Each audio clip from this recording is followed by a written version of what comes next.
Hi, I'm Zach Maroney. And I'm Storc. And today for our logo video, we're going to be talking about one of the biggest cola companies ever. Not Coca-Cola, but Pepsi. To start off, just a little bit of history about the company. PepsiCo Inc. is a multinational snack, food, and beverage conglomerate that was first established through the merger of Pepsi Cola and Frito-Lay.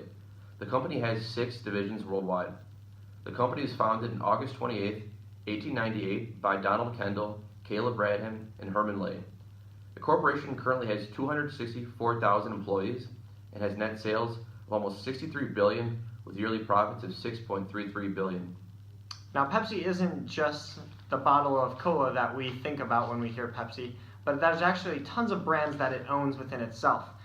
Brands like Fritos, Doritos, Mountain Dew, Brisk, Quaker, Gatorade, and even Aquafina.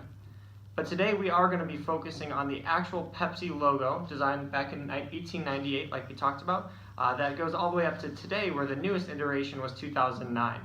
We got all of our information from Pepsi's website and LexisNexis, and we chose those websites because we found them to be very information-rich, but reliable as well. In 1898, a company by the name of Brad's Drink changed its name to Pepsi Cola, and therefore the soft drink landscape changed forever. With the name change came the very first iteration of the Pepsi Cola logo. Coke's very similar, bright, red swooping cursive letters are no coincidence. This wordmark logo was designed to be synonymous to Coke's in order to pull in Coke's brand loyal customers and attract some of the cola drinking market. Obviously, the red color was a very intentional choice, since we have learned that red is a large driving force when it comes to the focal point of ads and logos.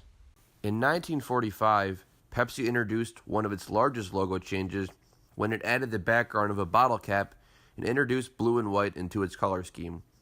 Not only did this switch Pepsi's logo from a wordmark logo to a combination logo, but it came at a perfect time for a country who had just gone through so much. In 1945, the war had just ended and nationalism was at an all-time high. Pepsi, being the genius it is, capitalized on this and made the color scheme reflect America. Pepsi brought emotion into this new logo and used it to drive brand loyalty and pride. No longer were they just another red-lettered cola brand. They were America's cola brand. In 1962, Pepsi stuck with the bottle cap background and red, white, and blue color scheme, but they did make a change that would stand the test of time. This combination logo was the logo iteration where they would drop the cola and change the font to the bold, non-serif text that we know and love today. This change was meant to grab the consumer's eye and focus on legibility.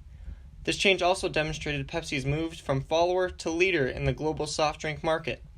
No longer were they soft drink sheep using the same font and style as Coca-Cola, but now they were leaders, as Coke wouldn't drop the cola until the 1980s. Finally, in 2009, while sticking with the combination logo style, Pepsi redesigned their logo to what we see on the shelves today. While the design didn't change drastically from what we saw all throughout the 90s and early 2000s, the thought process behind the change was brilliant. Pepsi realized that society had gone through a lot of shifts since 1898, and they wanted to communicate that Pepsi was for everyone, no matter what background, so they took a little bit of everything from all the past logos. They kept the patriotic look of the 1940s, the circle logo, meant to signify purity of the product, from the 1950s, and the minimalistic approach that was so successful in the 1970s. Not only that, but the new swooping white space in the middle of the logo was meant to resemble a smile, and as we can all see today, the world needs a little bit more that we can smile about.